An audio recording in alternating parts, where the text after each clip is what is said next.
Hey guys, before you tune into today's episode, I want to tell you about an opportunity where you can secure between 5 and 6 figures in corporate and government contracts. Now I know this might sound a little intimidating, especially if you've never done business at this level, or maybe you don't have a corporate background. I'm here to tell you that all of that does not matter. Did you know that only 4% of women in business hit $1 million in revenue?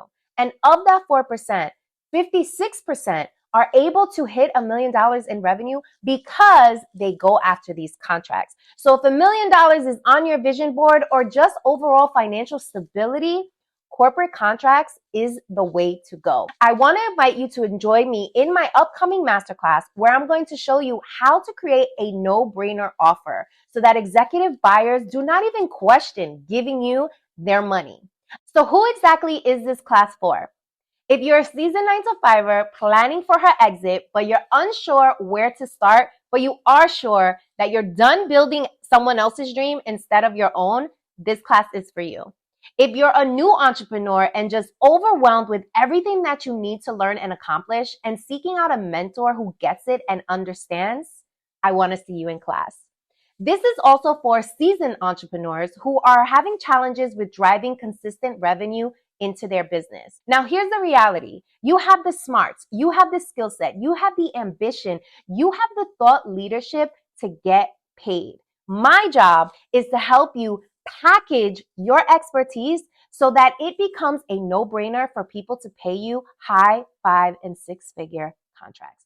So click on the link below this video or in the show notes to get more details and to sign up for the class before we sell out. I cannot wait to see you there. I was not going to let fear taking the decisions of my life. And there's something that is very liberating to be a Latina in this country. To bet on ourselves in such a way where I feel is the ultimate true ownership of your life. What about I want to be the pilot of my Latino agenda? We produce more than $500 billion as entrepreneurs. Look at this marketer go. You are just spitting it out. I love it. When you're restricting resources, you have to be very clear about where to go so that you don't spend it wrongly. Using my Latinidad as my superpower to build the business model that will help me. You guys are hearing it first on Banking on Cultura because Claudia has never spoken about this publicly in this way anywhere else. I am an entrepreneur. Ladies and gentlemen, Claudia Romo Edelman, entrepreneur. Thank you very much.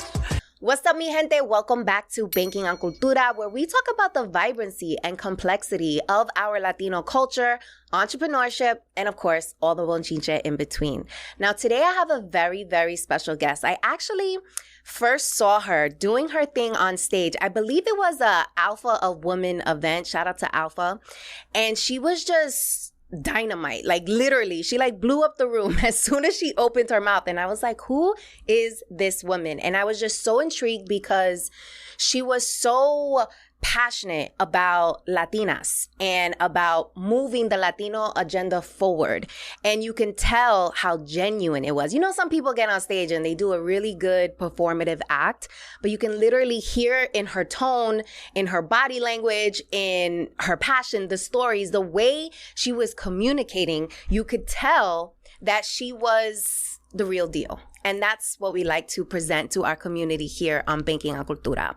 So let me introduce my guest. So Claudia Romo Edelman, she is a global mobilization expert, catalyst for social change, and marketer for social causes. She is a recognized speaker, media contributor, and an inspiring activist. She is the founder of the We Are All Human Foundation and co-host of the podcast A La Latina.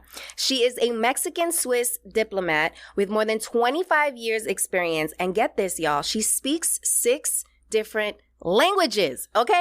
That is just insane. And in my opinion, she is a true badass with class and the perfect amount of sass. Claudia, welcome to Banking on Cultura. I love that. A class badass with enough sass. Yes. I love that. I never got that, but I am going to, I'm going to memorize it and use try it. to. It is you. That's how I would identify your persona. That's how I felt. I was like, oh, she's such a badass, pero tan muy classy, because you're very like put together and you represent us very well, but you got this like, spicy too. You're Latina, so hello. We gotta keep it authentic in that way. So Very excited to have you on the show. Thank you so much for joining us. Muchas gracias. Thank you so very much. Really excited to be here. Me too. So we like to start this show with some chinches. So tell us, give us something we can't Google about Claudia. Well, I would think that you know a lot about my activism. I think that you know, or at least the community. I've been talking about how much I believe that we can make a change. But I think that you don't know that my father married 11 times, for example. Oh, wow. I did not know that. Yes, I never say this because it just happens to be that my dad was looking for true love. Okay. And he died actually looking for true love. He was convinced that he could do it. I was a witness on 3 of his weddings. So There you go. 11 times. I know, the Mexican Elizabeth Taylor. Wow. I love that. And something that we discussed when we were prepping for this conversation that I was really interested in having us talk about was the fact that you represent our cultura so well, and you are all about the Latino agenda and educating the world, corporate America, about why they need to pay attention to us and why, most importantly, you have to invest in us because we are the bag. Like, we are the future, right? But what I noticed is that you are married to a white man. And I thought that was interesting for someone to be so in love with the cultura, but choose to marry outside the cultura. So can you talk to us about why? To be honest, this is my second marriage, and I was also married to a non-Mexican before.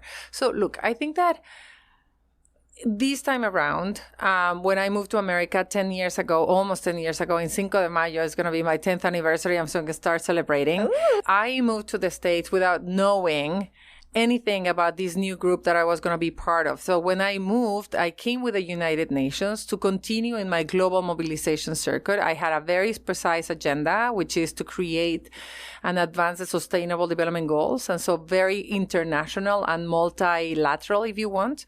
And I started hearing on the side when I moved to New York, like, you're Latina. And I was like, what do you mean Latina? You're Hispanic. What do you mean Hispanic? What is that? And who invented that word? Because I'm a happy Mexican. That's what I know. I never heard that word before, Hispanic. And I know that for Latinos and for everybody living in the States, you forget that that's an invention. It doesn't exist anywhere else in the world to be all of a sudden associated, whether you're Mexican, Colombian, Venezuelan, all of a sudden you're Hispanic. Mm-hmm. And so I started getting curious about that new group that I was going to belong to. But it is when I married an American that I really said, like, wait a second, this is personal. Now, this agenda, because of my choice, now my daughter is going to be making 50% of the salary. She's predetermined because of my choice to have all the limitations that she doesn't earn. It just happened to be that she's absorbing a massive overlap on her choices because Latinas are the most underpaid, least respected, and most undervalued group in the entire country. And that's when it really became clear to me that I needed to be all about Latinos. I didn't know anything about Latinos until 7 years ago. I didn't even know that word existed. So it is because I married an American that I was going to forget about my diplomatic life, moving from one country to the other, like the last 25 years of my life where I was in Europe, that I decided to invest my time and my effort and my passion in what I think it is totally possible, which is to make sure that every Latino is seen and heard and valued. So this was strategic?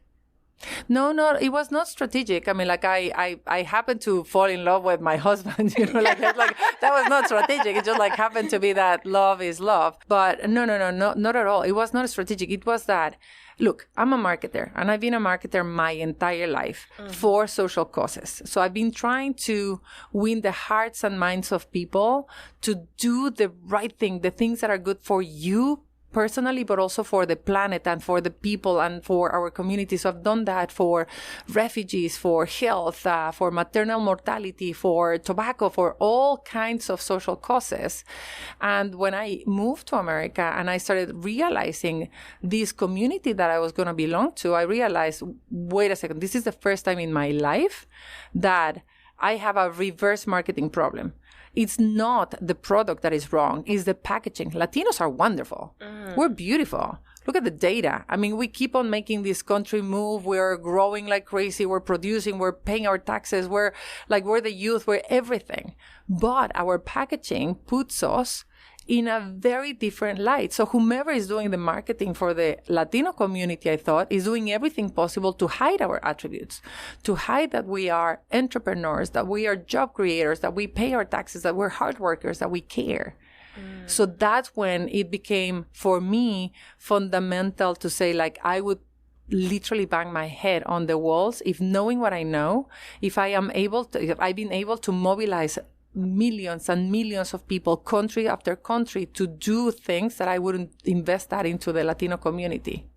So it was, more than anything, it was one of those in which you have to do it because it's our time.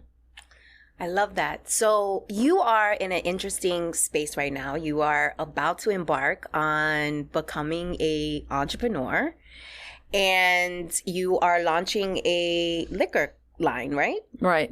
Se llama stotol. Right. Okay.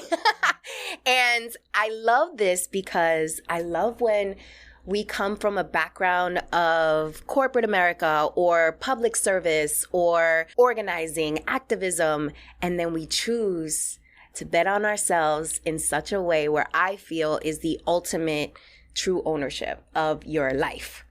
And I would love for you to talk to us about why you decided to make this decision. And as a new founder about to embark on this tremendous endeavor, like, what are the thoughts going on in your head? So I was always an entrepreneur. I worked for the United Nations, UNICEF, the World Economic Forum, the largest and most prestigious organizations forever, the Mexican government, and so on. And I was always the one causing disruption within. Yeah. And I was actually recognized for that and put into the creation of masterpieces that could disrupt the industries where we are so that we can make change faster. From moving from an entrepreneur to a social entrepreneur, which is what I am today, it took a while. It really panicked me because I didn't know how to be without an organization behind me. And there was one story that all of a sudden popped in my mind when I was like trying to decide on moving towards the Latino agenda as opposed to the UN agenda, which is, I saw my resume and it just all of a sudden hit me. I was the right hand of someone my entire life, and great guys, by the way. But all of a sudden I started thinking about my dad was a civil engineer and he built highways in Mexico. So he always took me from Mexico to Acapulco, Mexico to Ixtapa, and so on to check his highways. And he always told me like, ay, mija, what a great co-pilot you are. Because I knew how to do the maps. There was no GPS at the time. And so it was the maps and you folded it. I was like very good at like to the right, to the left, and folded the papers so well. And he always told me like, I'll take you to my next trip with me because you're such a great co-pilot. And without any intention, he basically imprinted that voice in my head that was, my role is to be a co-pilot, the right hand of someone. So when all of a sudden 5-7 years ago, I decided, what about I want to be the pilot of my Latino agenda? Mi gente, I've got the perfect freebie for you. So I just dropped a 17-page workbook to help you get your mind right, especially in this climate of so much uncertainty. So if you are an aspiring or current entrepreneur and you're just feeling stuck, you're not feeling too good about what the future holds, and all the turmoil, the politics, all of it is just throwing you off your game, this workbook is actually going to act as a journal for you. It covers goal setting, efficiency tips, how to manage your time, financial management tips, strategies on how to wrap your head around the next big thing that's coming down the pipeline to bring you consistent revenue in your business. It covers what you should be doubling down on in terms of your well-being. And it is just my favorite jam-packed journal full of marketing and sales strategy to help you get clarity, but most importantly, to help you secure the big bag. So make sure to tap on the link in the show notes. I've linked it there so that you guys can get really clear on the top hacks that you can put into play in 2024 to set yourself up for success. I hope you love it.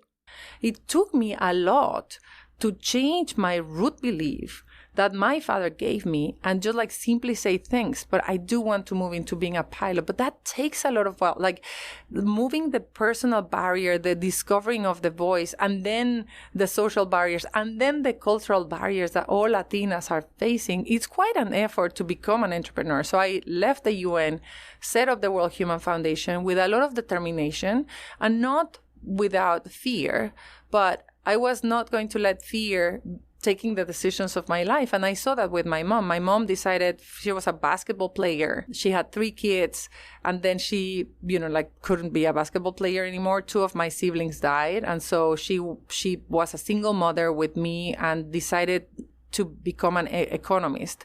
And so 5 years in, while she was an economist, serious job, she said, you know what? Honestly, I want to be an actress. So at 45, everybody told her, are you crazy? No, no, no. And I saw her go and try her luck and be an actress. And I saw firsthand that she was doing it. And it's not that she was not scared. She was petrified.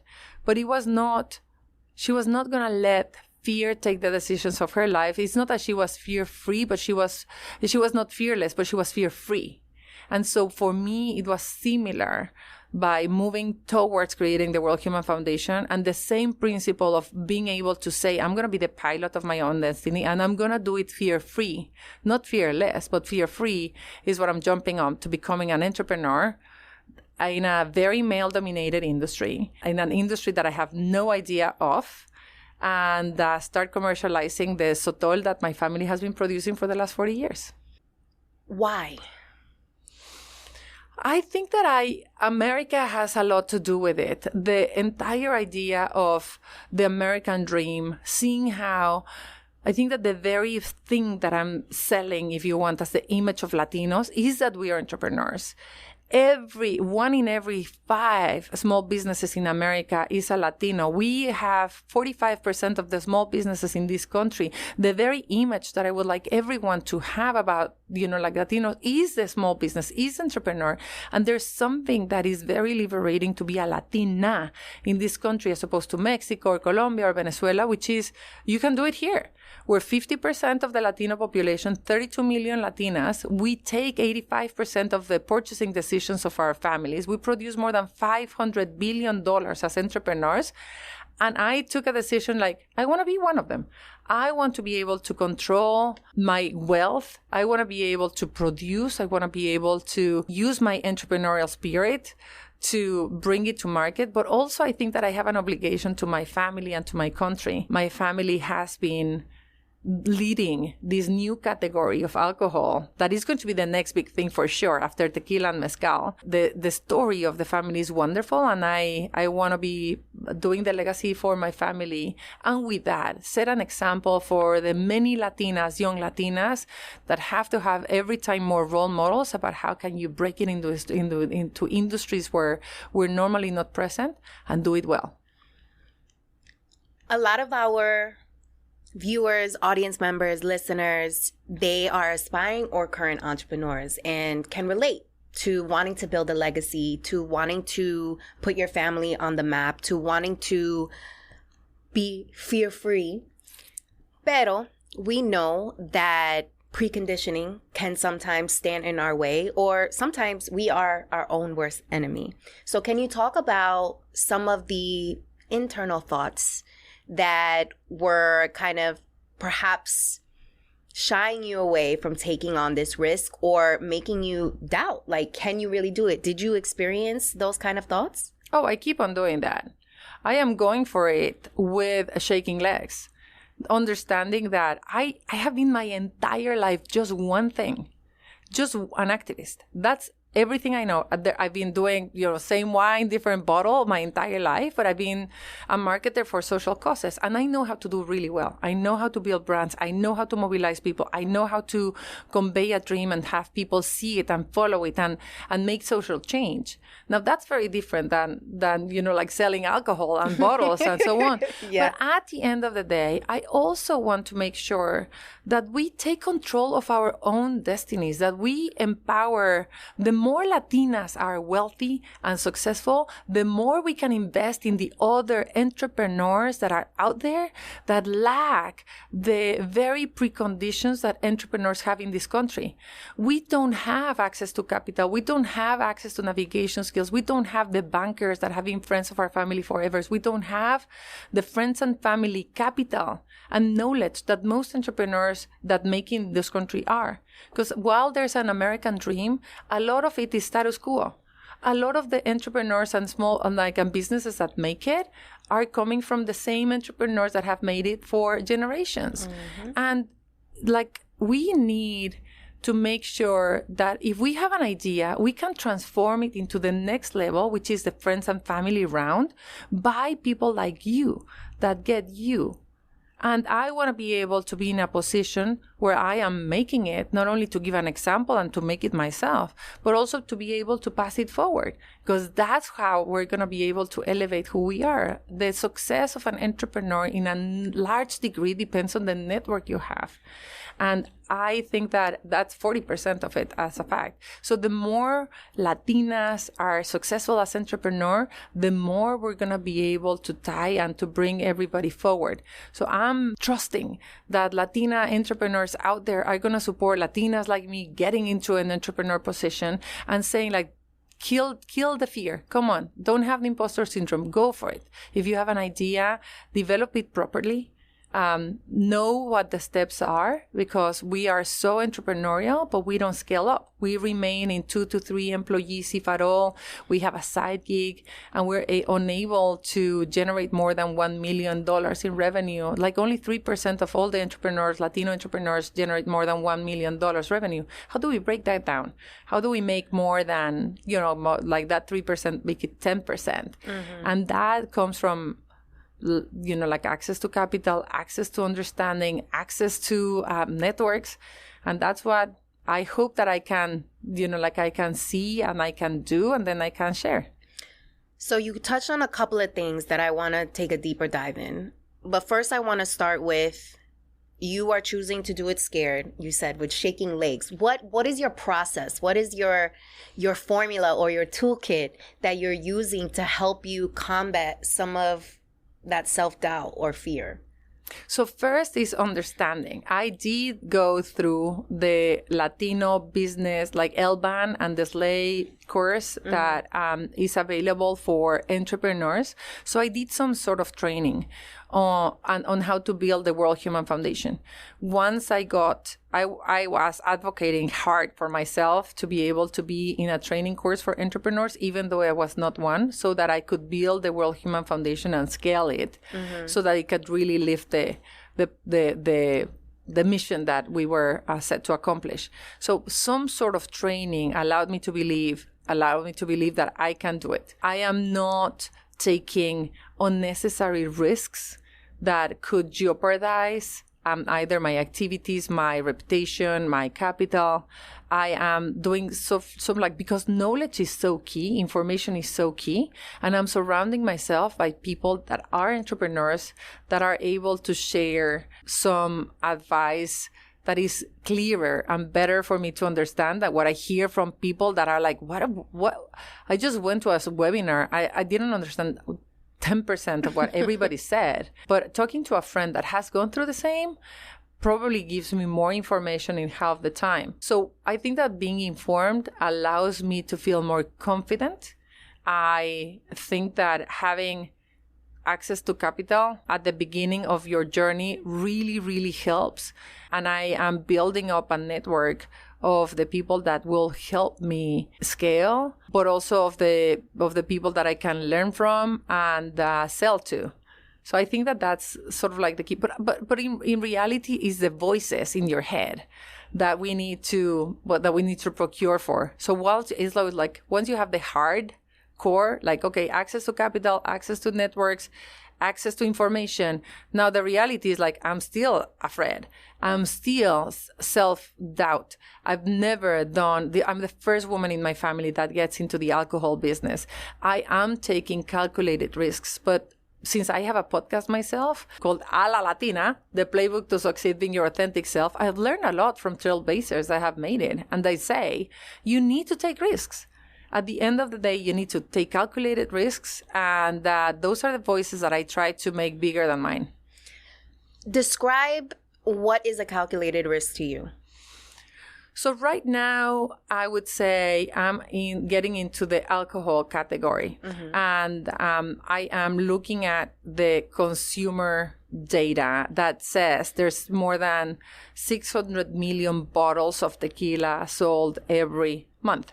And that growth of tequila, that is a $9 billion industry, is followed by mezcal, which is a much lower volume category, but is growing 14% and is calculated to be growing 14% a year for the next 10 years.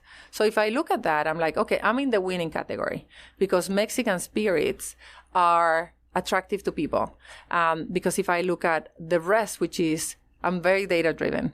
And I think that I recommend to every entrepreneur to be data-driven and to understand what is it, because data turns on lights. And when you're like seeing what's happening, you're able to take decisions with more clarity so that your few, like the few dollars that we have, we can invest properly. I'm looking at beer going down. I'm looking at wine going down. People are tired of consuming sugar, so they want healthier. They want more authentic. They want more Mexico, more Latino. Latino is in brand. Like number one beer in the country is Modelo, not because we drink a lot, but because everybody wants to be a little Latino and they like Latino products. Mm-hmm. So I'm looking at that data and saying like, okay, I'm in a winning category. And stotol is rare. It's almost like a tequila, but healthier and more rare to find. The cactus is different. It's called Dacilirium. And so while agave is really popular and people understand it, stotol is a male and a female, and it's very hard to pollinate. And so you need winds, which don't happen in the desert in Mexico. And then there's bats. So the fact that you have already like babies of these stotols makes it almost like a miracle drink. And then you put that is in the Sierra and the mountains of the Sierra in the desert. It's really hard to get these. So these are going to be a precious and very selective thing. So it is almost like for people that care about Mexican spirits, but know that there's very exclusive, very rare drinks. So being a marketer, I'm dreaming of the experience. I literally am listening to you and I'm like, look at this marketer go. You are just spitting it out. I love it. Yes. So I'm excited on the risk I'm taking because I know I'm in the right category, that I can build a story based on not only my family, 40 years of family, but I'm in the winning category. And I'm not going to invest more, or I'm not going to hire more than what I know I can be building little by little. So even like the risk that I'm taking is I'm not going to go crazy and put everything in. I'm going to see for the first couple of years the growth organic, and then find the partners that can help me scale. You have made the decision to use your own money to, I guess, plant the seed and start this thing. Why did you make that decision? Sonoro presents a production of Malca Studios. A La Latina, the playbook to succeed being your authentic self.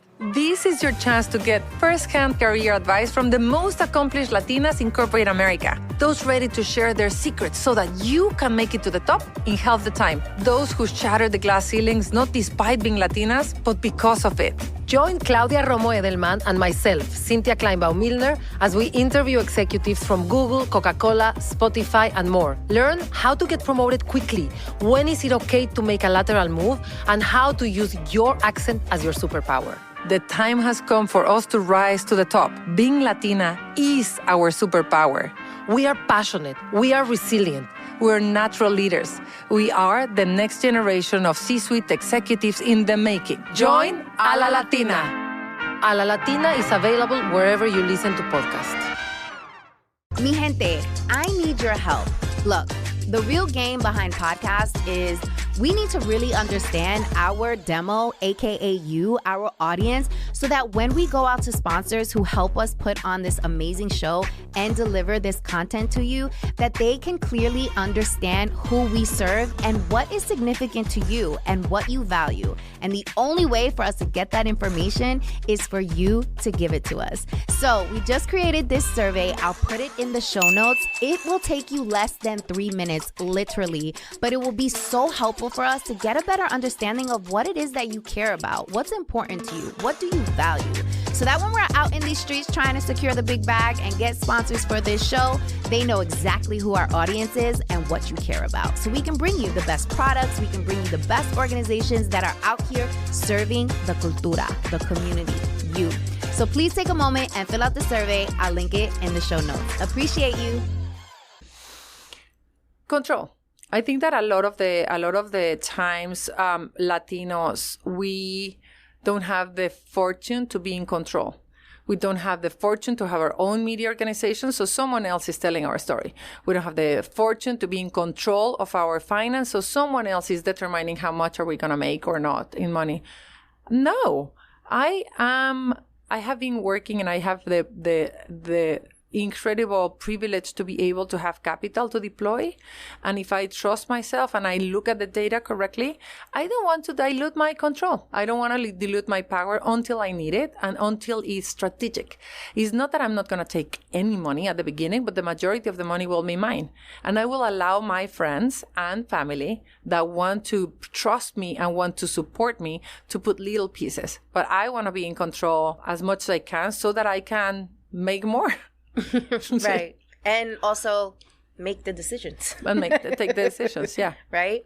So a lot of noise is made around raising funds. You see the headlines where people are like, oh, this entrepreneur just raised $5 million in this round and they're about to go into their second round. And you see headlines like that and you're like, oh, wow, that's incredible. They're doing so incredible. And I find that entrepreneurs don't understand the control piece. They don't understand what happens when you do accept money from somebody else and allow them to kind of come into your space, because now they have a voice in what happens in that company because you're using their money. What is really interesting about your story, and I'm so excited that you're here because I'm learning more and more about you as we continue to chat, is you are choosing to self-invest, but you do have access to a lot of capital. Like, you have an incredible network and you're still making the decision to be like, no, I'm good. I'm going to do this on my own. What do you have to say to people who have this misconception that if you have a network with people with money and you have some money because you've had a very lucrative career, that you are dumb for using your own money to build a project? It depends. Look, I wouldn't want to judge everybody's decision. I just know that for me, the most important thing that I have is clarity. Clarity about where I stand, where I need to do, where to do it. Every one of us have limited resources, and my entire life I've been on the poor side of life, right? Like, for all the organizations that I've worked for, they had no resources, very few dollars. We needed to work with nothing, and it taught me to be very disciplined about my interventions and my investments. So if I was working for UNICEF and I needed, 190 countries to mobilize and say, yes, we're going to do a campaign for vaccines, how do you do that when you have no money? That's the kind of thinking that it gives you when you're restricted in resources. You have to be very clear about where to go so that you don't spend it wrongly. And I know that the data that I just shared about, I am clear about the category is growing. My own product is really good. I have very limited capacity. I don't have thousands of bottles. I have very few bottles that my family produces, and I don't want to go beyond that because it would require a dramatic amount of investment of something that I don't know if it's going to be well received to the market. That's my calculated risk. Now, what do I have?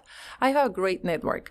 I also know that I can build brands and create buzz and make things emotional. I am able to create cool because of my marketing material, my marketing background. So what do I do with that?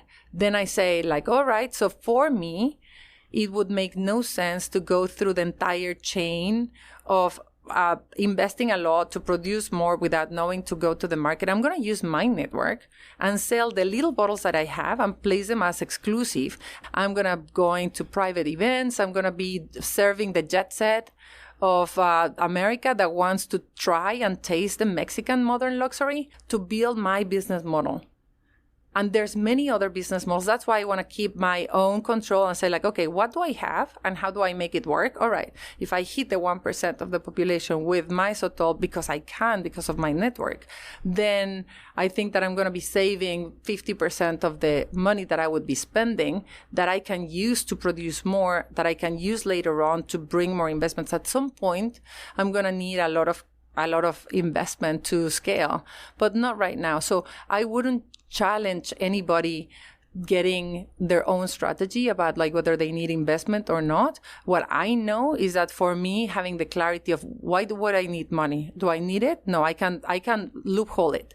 Like when you don't have a lot of resources, you're very trained to find loopholes and see where you are. And I'm trying to find them in order to scale without a lot of risks. Mm-hmm. Does that make sense?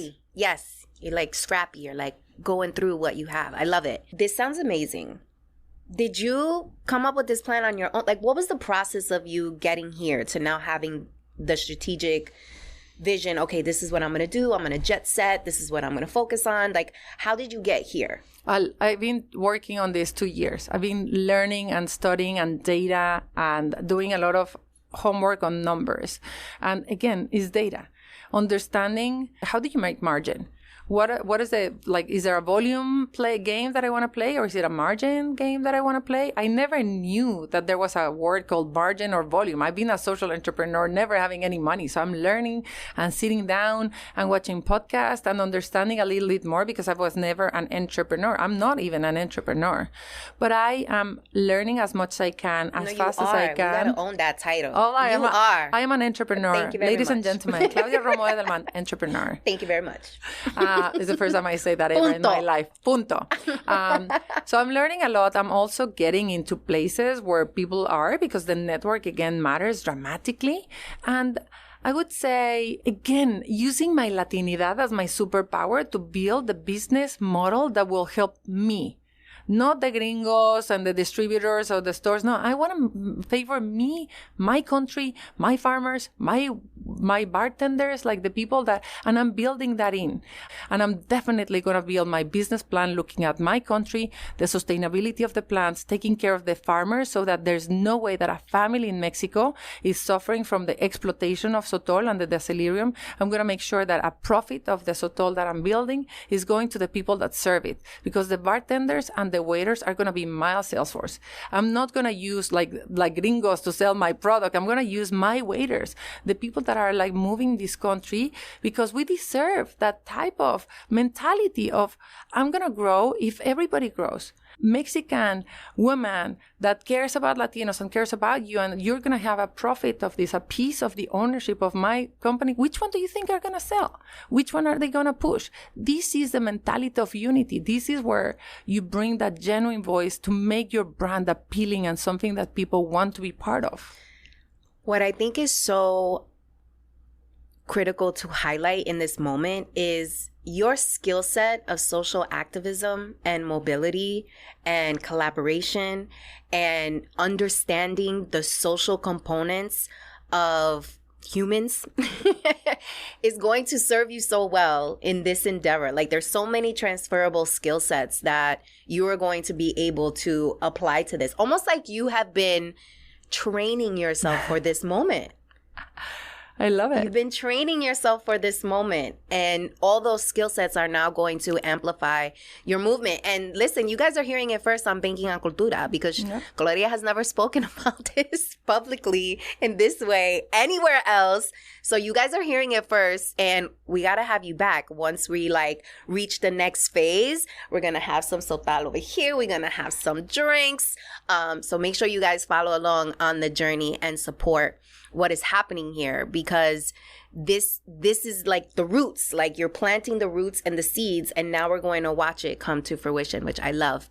There's one more piece Yes. that I failed to say. So my first group of investors outside friends and family, I will devote a chunk. Because I think that as Latinas, we don't have chances to invest small pieces in pieces that, like things that are either interesting or that you're like, I want to be part of this because I believe in it and I want to give money. And I want to say, I'm an investor. I want to hear more and more Latinas that are like all the things that you said, like badass and sassy and classy and all that, saying like, I'm an investor in something. And we don't have enough opportunities because all of those opportunities to invest in the things that are good are giving to the same group of people. It's like the social, the status quo, like, continuing in their growth. And I want to make sure that that's a piece. So yeah, stay tuned because I'll open it up at some point. I love it. I'm going to open it up here on Banking on Cultura. Y ya. There's one thing I want to touch on, and then we'll move into the Talk That Talk segment. You have a full-time job. You're a wife. You're a mom. You are a friend. All the things. Where did you find the time to think about this plan for Stotol? Did you commit to, okay, I'm going to dedicate 5 hours a week to working on this plan? Because you've been doing this for 2 years, you said. So how did you discipline yourself to make sure that this is happening? So it's a question that I think that a lot of my team would like me to be more disciplined on and about. So I had 2 years of exploration with Stotol, flirting and saying. So I brought 500 bottles to see how they performed. I did a lot of parties. I saw how my friends committed to it and how literally I was like, wow, people don't leave the Stotol. Like once you start, they never change for an entire night. And I started making jokes and games like, okay, drink half a bottle. And if you have a headache, I'll pay you money the day after. And things like that. And I started bringing it to places. And so I felt I know the product. I can relate to it. I feel proud about my family story. I feel proud about how this behaves in people's minds. So once I stopped doing the flirting, if you want, I needed to move to a commitment time. And that's when I dance like a Mexican, but I work as a Swiss. So I was like, okay, so I'm going to give myself this amount of hours a week so that I can start thinking about it. I have a very non-ambitious plan for Stotol. So it's like, how do I take it forward for the next 24 months? Because I know that I have other obligations. So I have to constantly, this is exciting. So I'd love to devote 20 hours a day to it, but I have to discipline myself because I have a foundation that is going through a transition now. And the leadership team, they have a massive and senior leadership team. The C-suite of the World Human Foundation is taking over and is growing, is scaling, but you can't drop the baby. It's too fast. So I am putting hours to transition. I'm putting hours to enter into the Stotol. I'm putting hours. I'm just very clear about what needs to happen now, what needs to happen later, what needs to happen here and there. But it's a matter of discipline, which I'm trying to exercise because this is very exciting. I'm clear what needs to happen, and then I'm planning accordingly, which is again something that I know that my team would like me to do even more. You say you dance like a Mexican, but work like a Swiss? What does that mean? You don't want to see my calendar. I literally have everything. I am so routinary. I have routines. I have, I dream it, plan it, do it. Dream it, plan it, do it. So, and I check on how do I do that constantly. I am a planning bee. So I know my minutes are the most precious commodity that I have to care for. So I don't leave a lot of space for anything else that is not planned. So I in that way, I am very structured in what is not in my calendar. It doesn't happen in my life. So I plan everything. Routine. What does that look like? Today, what's your routine? Well, every day is the same day in a way. It's the same. So I wake up every day at 6:15. At 6:30, I'm exercising. At 7:30, I'm taking a shower. At 7:45, I have breakfast with my daughter. At 8 o'clock, I drive her to her school. I come back. And while I'm coming back, because I drive, I know people don't drive in New York. I love driving. There's the Mexican in me. At 8:15, I'm having my first call every day with the CEO of the World Human Foundation. At 8:45, I have an organizing meeting with my team, and then the day moves on. I cannot tell you how much exercise means to me, how much this structure it gives me. I am a very quota-driven person, so I have dinner every Tuesday with my daughter. I have every Wednesday I go out with my husband. We do culture most of the time with a dinner, and most of the time I try to, like see the pieces like, okay, so what needs, I have weekly meetings with the people that I need to check in, whether it's my family or my son or my work on see progress, very dashboard driven if you want. Like, how are you? Are you exercising? Are you okay? It's like, doctors, okay, let's move on. How are you? How are you exercising? And so that's pretty much my day. My weekends now are very filled with my daughter's volleyball. She's a volleyball player, and I have been traveling the country going with her. And so I'm very routinary, values and principles driven. So if I say family first, it looks like that's the way it looks in my routine as well. Is there ever opportunity to be spontaneous? So I think that I have the 80-20 rule for all my life, where I try to have 80% of everything I do in control, and allowing that 20% for the things that I try to eat 80% of the time healthy and 20% of the time not. So I have to choose what is that 20% and how do I use it and so on. So if I overdo it or I underdo it, so it's a 90-10, so you adjust. So the same, I try to have my life in 80% planned, and then 20% of the time that I can say like, look, I didn't think of this, but why don't we go to this? Or I'd like to now that my daughter is going to college, I'd like to add more space, I think, that for spontaneous things. But I do like the routine, I have to say. I do like feeling confident that I have a structure where I stand. And in control. That allows me to have the drive and the discipline that I need to achieve the things that I want to. And if one of the things that I want to achieve is to have fun, it falls into that as well. Schedule it. Pretty much. I mean, like, pretty much. Yeah, I love it. So let's move into the Talk That Talk segment. So you mentioned your father would often say, you're like a great co-pilot. You're an amazing like teammate to have. And a lot of Latinas find themselves in positions where they are the number 2 or the number 3, depending on what's happening, and are very comfortable in that space. What are your thoughts about Latinas choosing to no longer be the co-pilot, move to being the pilot? What is your advice for those who are looking to make that transition but are struggling because culturally they've been taught that this is how you should be and this is okay, this is your norm? There are for changes like that, from moving to co-pilot to pilot, which I 1000% is the case for many people, that you want to be a pilot. It's not, if you want to be a co-pilot, it's all great, right? Like it's a perfectly fine role. I'm not criticizing it. I actually loved it for many, many years. I think that we have to recognize and be able to bring to the awareness the barriers that we face. And I find them in 3 categories: cultural, social, and then personal.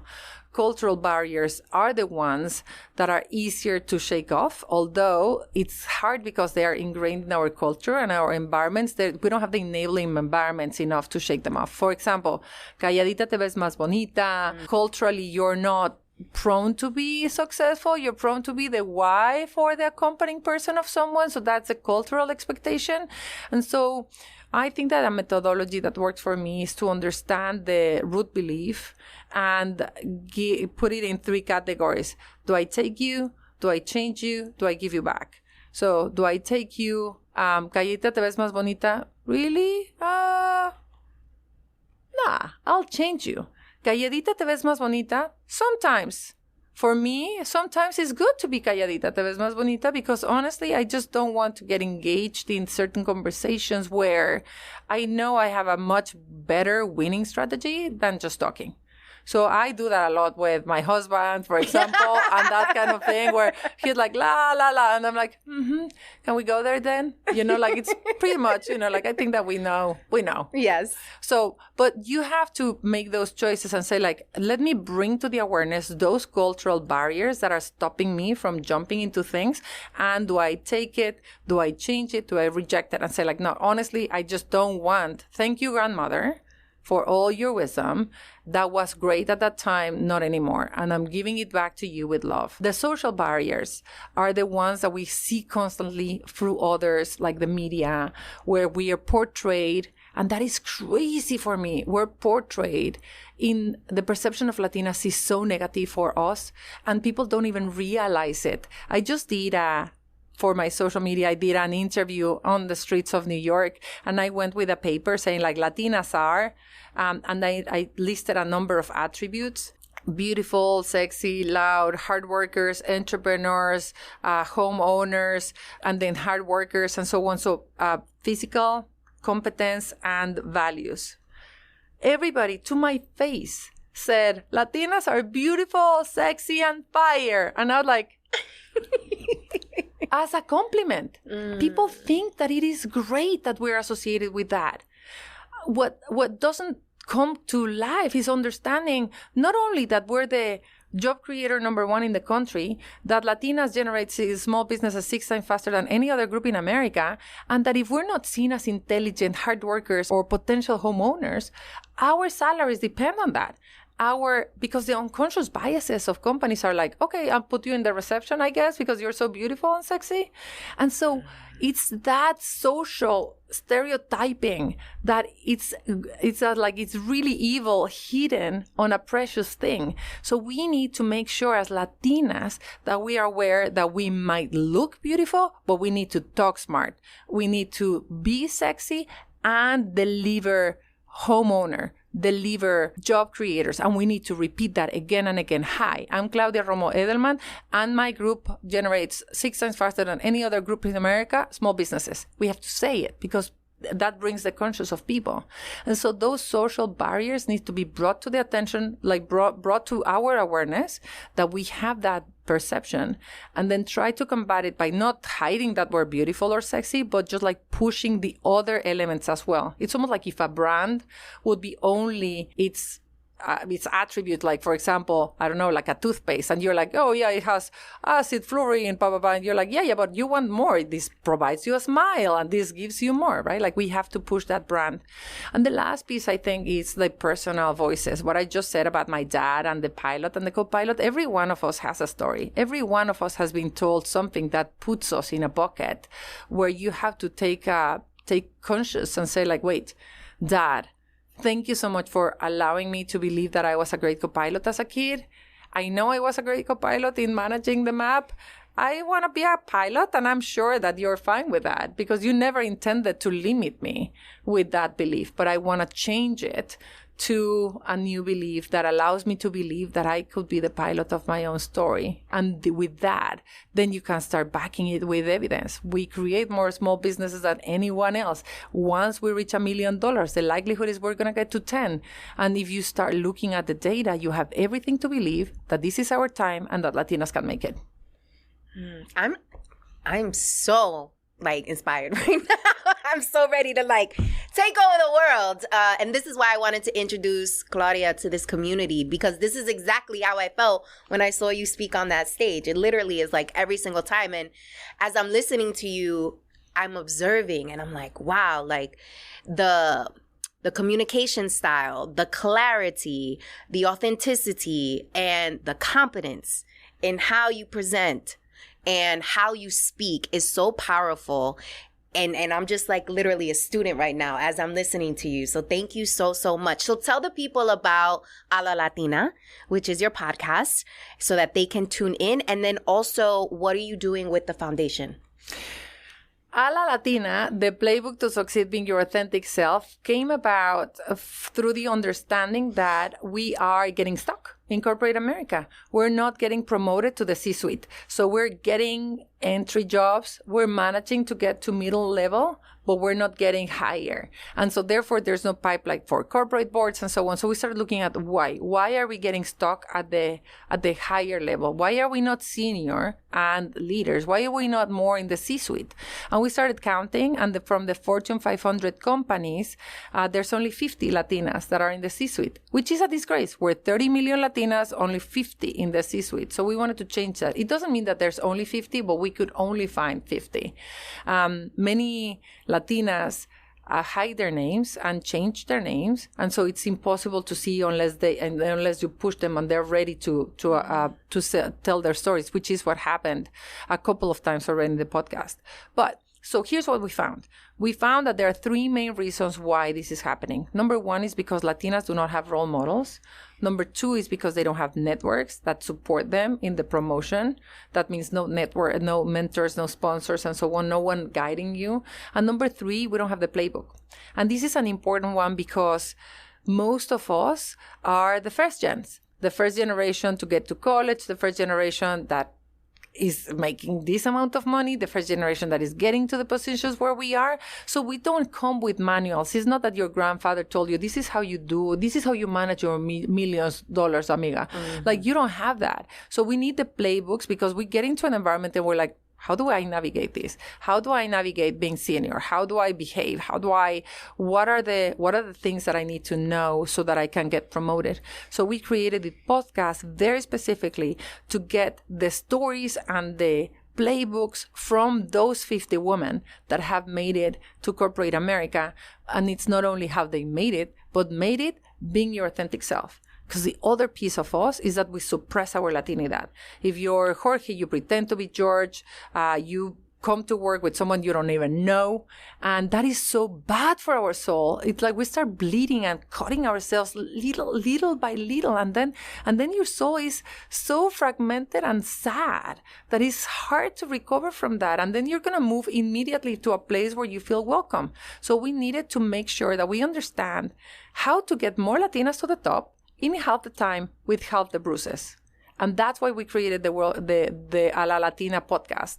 We moved the A La Latina podcast from season 1 to season 2, and also we created the A La Latina network, which is the network of those trailblazers, those 50 women, so that they can get to know each other, exchange with each other, be better leaders, but also give it back to the next gen, so that we can create a pipeline of young people that want to be there. So we had A La Latina podcast, A La Latina network with dinners that we started doing. So we had our A La Latina network, A La Latina dinner in New York, where we had this incredible group of trailblazers, 10 trailblazers, 50 Hispanic Star Rising, that created that network. And at some point, the Latina trailblazers started talking to them about, like, this is what I would have done if I would be like talking to myself 30 years, myself in 30 years.